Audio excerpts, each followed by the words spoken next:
Hello दोस्तों, कैसे हैं आप सब लोग। आशा है अच्छे होंगे। तो आज हम एमपी बोर्ड की क्लास 10th की हिंदी बासंती के अभ्यास कार्य को करने जा रहे हैं, जो मीराबाई द्वारा लिखा गया है। पाठ का नाम है मीरा के पद। इसका पहला प्रश्न है, फागुन के दिन से क्या आशय है। उत्तर है, फागुन के 4 दिन से आशय बहुत कम रह जाने से है। दूसरा प्रश्न है, होली में अंबर कैसा हो गया है। उत्तर है, होली में अंबर उड़ते हुए गुलाल से लाल हो गया है। तीसरा प्रश्न है, मीरा के प्रभु कौन हैं। उत्तर है, मीरा के प्रभु गिरधर नागर श्री कृष्ण हैं। चौथा प्रश्न है, मीरा को अमोलक धन किसकी कृपा से मिला है। उत्तर है, मीरा को अमोलक धन उसके सद्गुरु की कृपा से मिला है। अगला प्रश्न है दीर्घोत्तरी, होली के आनंद में संगीत के साज कैसे बजते हैं। उत्तर है, होली के आनंद में संगीत के साज करताल के ही समान बजते हैं। वे बिना सुर के ही बजते हैं। इस प्रकार अनहद की झनकार होने लगती है।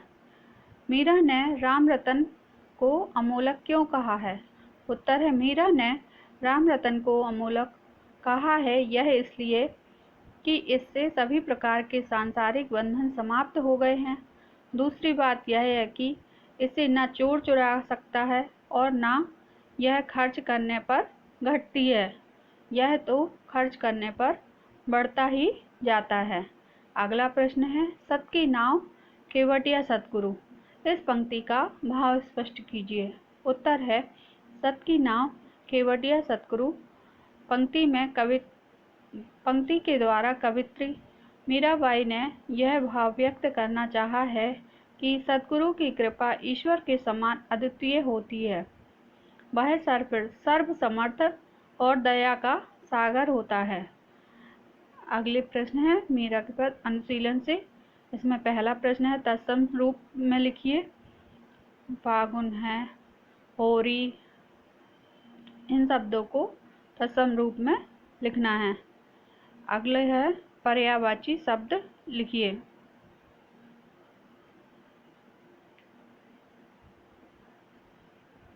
इनके पर्यायवाची शब्द देखते हैं।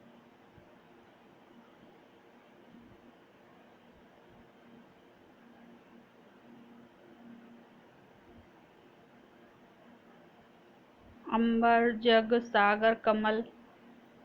विलोम शब्द यश, आकाश, सुर, दिन। इनके विलोम शब्द लिखिए। अगला प्रश्न है, मीराबाई के अन्य पदों को खोजकर उनका ये कक्षा कार्य है, ये कक्षा में देखिए।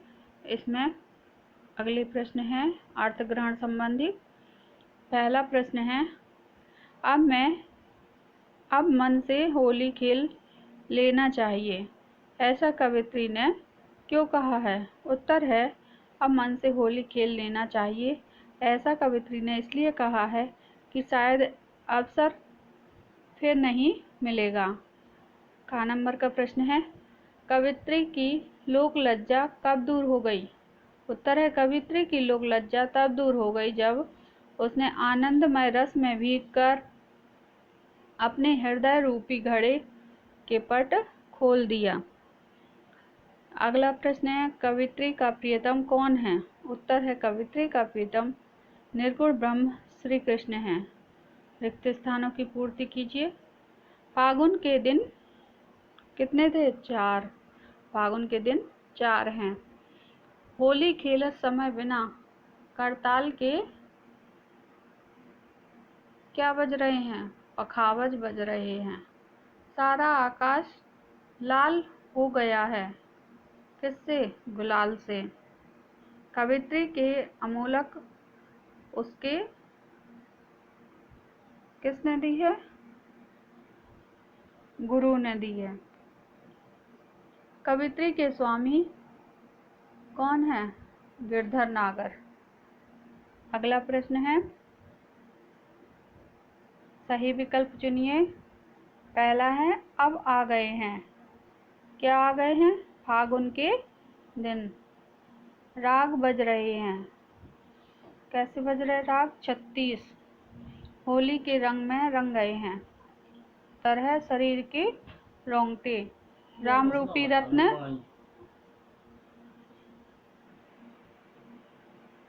राम रूपी रत्न है। कैसा है? उत्तर है अमूल्य।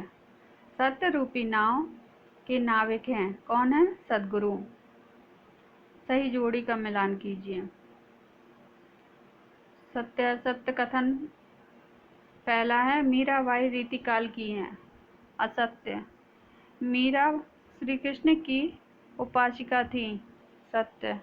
श्री कृष्ण को गिरधर नागर कहा जाता है। सत्य। सद्गुरु ईश्वर से छोटा है। असत्य। मीरा ने लोकलाज का परित्याग नहीं किया था। असत्य। अगला प्रश्न है, एक शब्द में उत्तर दीजिए। होली कैसे खेलनी चाहिए? उत्तर है मन से। आकाश में क्या उड़ रहे हैं? उत्तर है गुलाल। घूंघट के पट खोल देने पर क्या समाप्त हो गए हैं? उत्तर है लोकलाज। सत्य की नाव का नाविक कौन है? उत्तर है सद्गुरु। गिरधर नागर कौन है? उत्तर है श्री कृष्ण। लघु उत्तरीय प्रश्न। फागुन के दिन 4 हैं, इसका क्या आशय है? उत्तर है फागुन के दिन 4 हैं, इसका आशय है कि बहुत कम दिन रह गए हैं। अगला प्रश्न है, कवित्री ने अपनी पिचकारी में क्या भर लिए हैं? उत्तर है कवित्री ने अपनी पिचकारी में शील और संतोष रूपी केसर के घोल भर लिए हैं। अगला प्रश्न है, कवित्री भवसागर से कैसे पार हो गई? उत्तर है सत्य की नाव। सद्गुरु के खेवे जाने पर कवित्री भवसागर से पार हो गई है। मीराबाई का जीवन परिचय देखते हैं। जीवन परिचय है, मीराबाई का भक्ति काल के काव्य धारा के रचनाकारों में लोकप्रिय स्थान है। उनका जन्म राजस्थान के जोधपुर के कुड़की गांव में 1503 में हुआ था। उनके माता पिता का निधन उनके बचपन में ही हो गया। उनका विवाह चित्तौड़ के महाराणा सांगा के ज्येष्ठ पुत्र भोजराज के साथ हुआ, लेकिन 1 साल बाद ही उनके पति का देहांत हो गया। इससे वे संसार से विरक्त हो गईं। फलस्वरूप वे कुल मर्यादा को छोड़कर भक्त जीवन को अपनाने लगीं। वे ब्रज की तीर्थ यात्रा करती हुई वृंदावन में गोस्वामी से मिलकर द्वारिका चली गईं। वहीं पर उनकी कृष्ण उपासना शुरू हो गई। फिर वे विरह के पदों में की रचना करने लगीं। उनका निधन 70 वर्ष की आयु में 1573 के आसपास हो गया। इनकी रचनाएं इस प्रकार हैं। पहली है गीत गोविंद का टीका, नरसिंह जी का टीका, फुटकर पद, राग सोरठा संग्रह, राग गोविंद, मीरा की मल्हार, वर्षा गीत और मीरा की पदावली।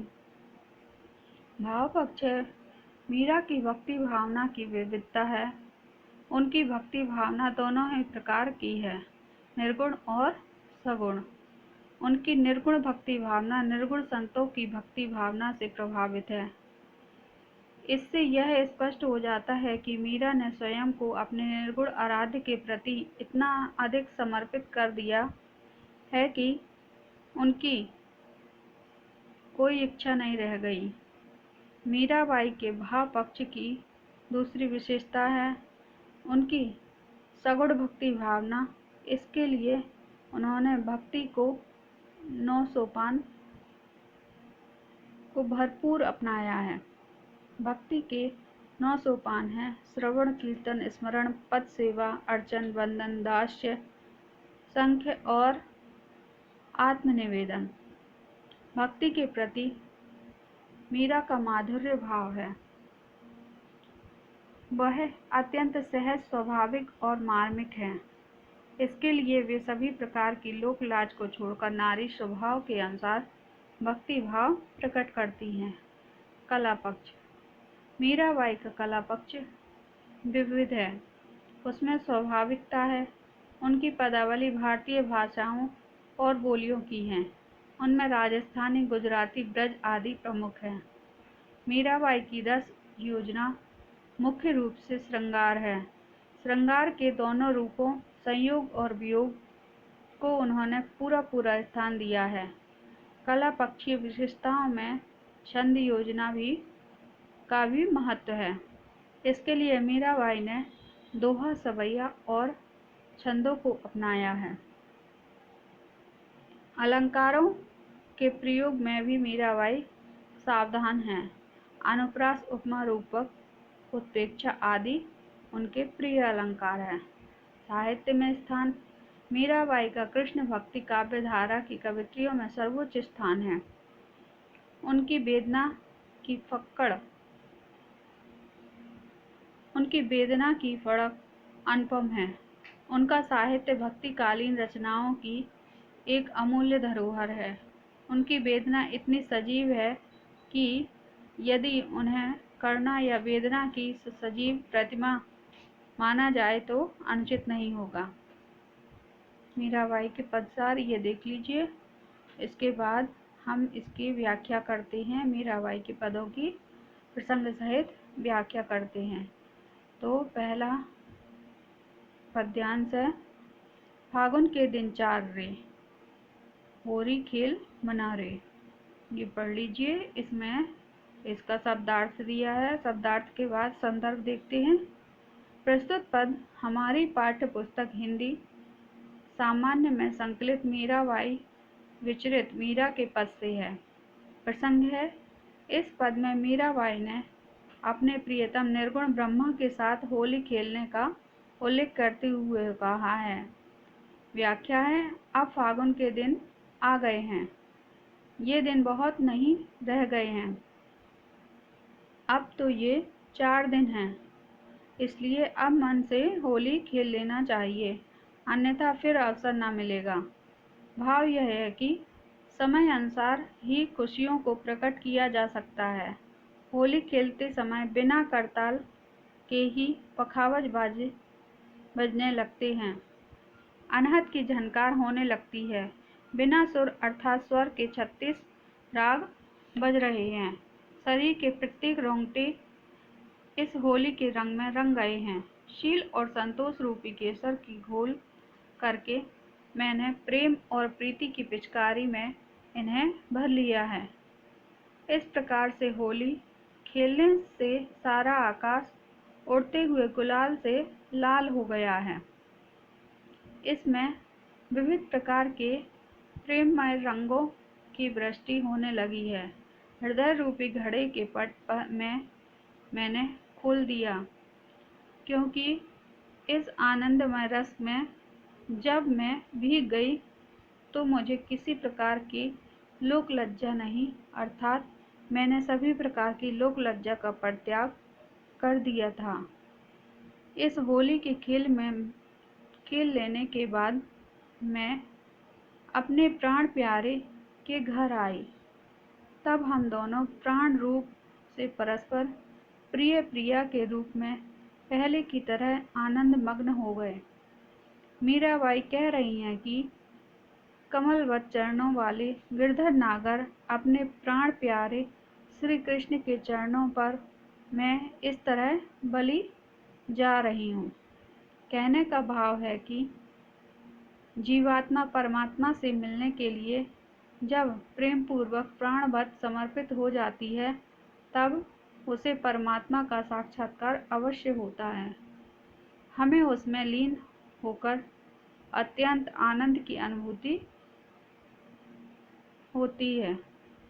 फिर उसे इस संसार में आने की कोई आवश्यकता नहीं। विशेषता है, भाषा राजस्थानी शब्दों की है। शैली है, चित्रात्मकता है, आध्यात्मिक चिंतन धारा है। सौंदर्य बोध का आधार प्रश्न देखते हैं। उपयुक्त पद का भाव सौंदर्य स्पष्ट कीजिए। उत्तर है उपयुक्त पद का भाव सौंदर्य जीवात्मा का परमात्मा से प्रेम पूर्वक प्राणबद्ध समर्पित होने का है। जीवात्मा का परमात्मा से मिलने का फागुन उल्लास देखते ही बन पा रहा है। इसके माध्यम से कवित्री का अपने इष्ट देव श्री कृष्ण के प्रति सोल्लास समर्पित और अनन्य होने के भाव निश्चय सराहनीय और हृदयस्पर्शी हैं। दूसरा प्रश्न है, मन से क्यों होली खेल लेना चाहिए? उत्तर है मन से होली खेल लेना चाहिए यह इसलिए कि शायद फिर कभी यह मौका ना मिले। तीसरा प्रश्न है, लोक लाज का परित्याग करने के लिए कवित्री ने क्या किया? उत्तर है लोक लाज का परित्याग करने के लिए कवित्री ने अपने हृदय रूपी घड़े के पट को खोल दिया। शिल्प से पहला प्रश्न है, उपयुक्त पद में शिल्प सौंदर्य का स्पष्ट कीजिए। उत्तर है उपयुक्त पद में शिल्प सौंदर्य मिश्रित शब्दों में परिपुष्ट है, संयुक्त श्रृंगार से भरा हुआ है। यह पद चित्रमयी शैली से अधिक रोचक बन गया है। अनुप्रास, पुनरुक्ति, प्रकाश, स्वभावोक्ति, रूपक आदि अलंकारों से अलंकृत होने के कारण इस पद का प्रभाव बहुत बड़ा है। बिंब और प्रतीक यथास्थान हैं, जो भावों के अनुसार इस पद की छंद योजना सरल और सहज रूप में होने से अधिक बोधपूर्ण है। अगला प्रश्न है, उड़त गुलाल लाल भयो अंबर वर्षत रंग अपार रे। उपयुक्त पंक्तियों के आधार पर बताइए कवित्री ने किसका चित्रण किया है?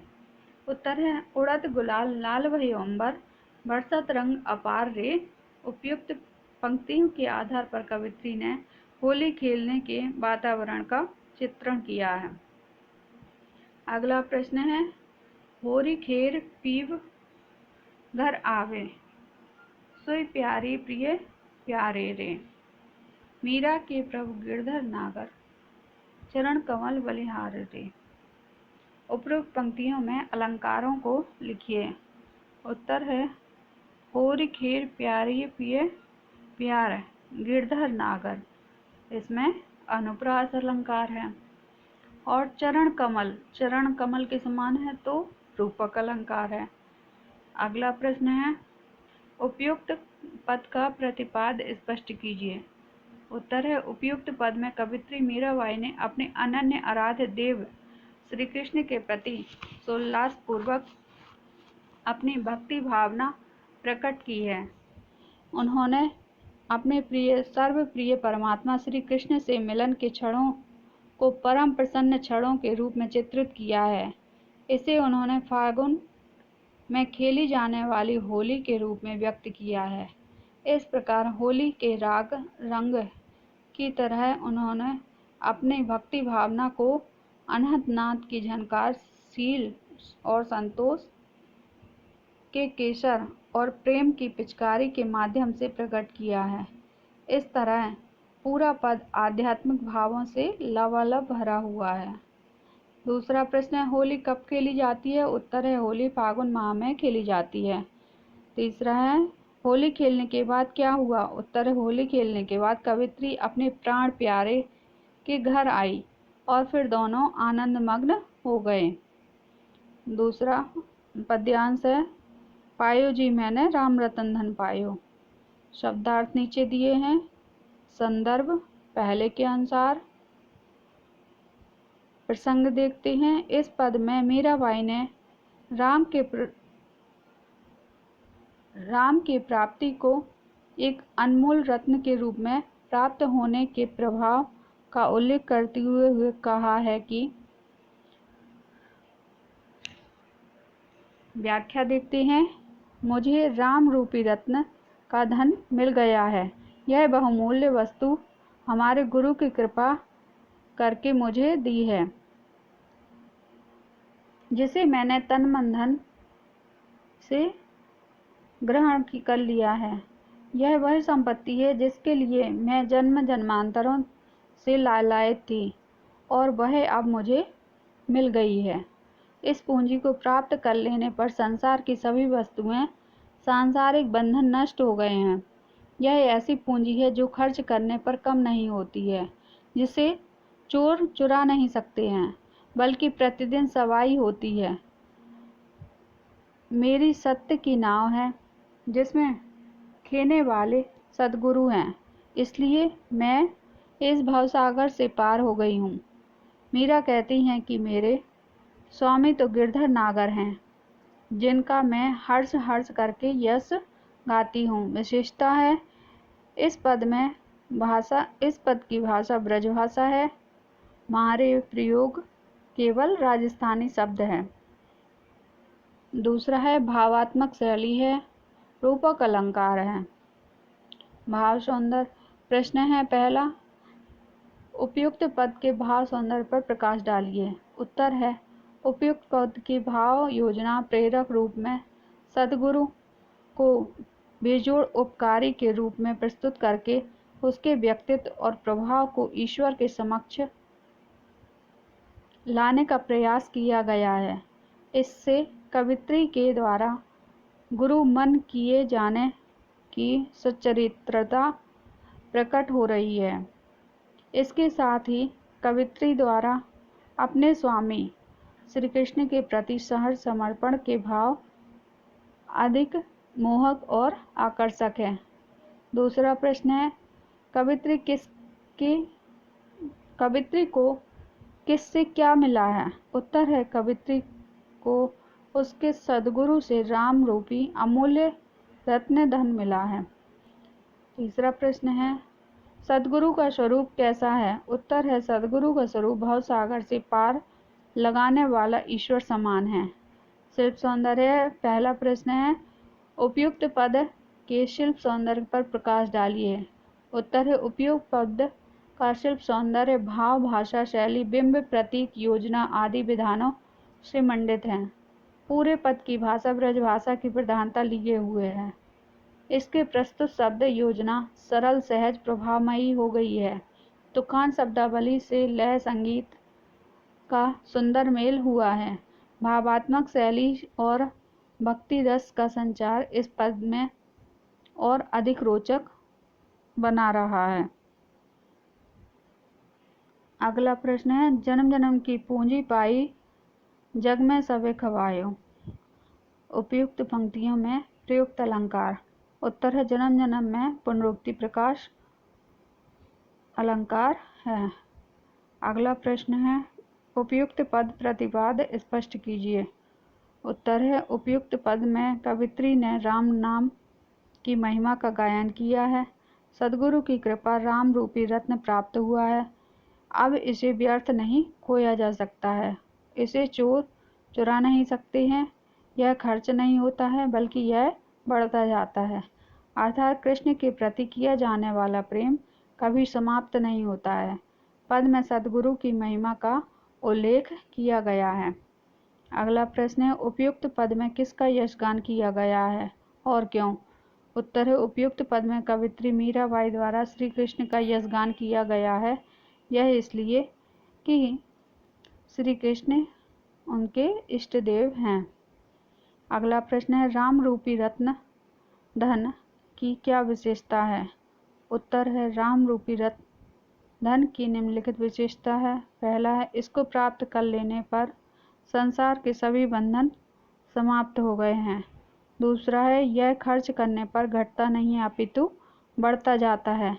तीसरा है, इसे चोर चुरा नहीं सकते हैं। तो देखा हमने इस अभ्यासकार के माध्यम से कि मीराबाई को अपने भगवान पर कितना भरोसा था और वे उनके अंदर श्री कृष्ण के प्रति अनन्य भक्ति भावना इसमें दर्शाई गई है। तो पढ़िए इसको और समझिए।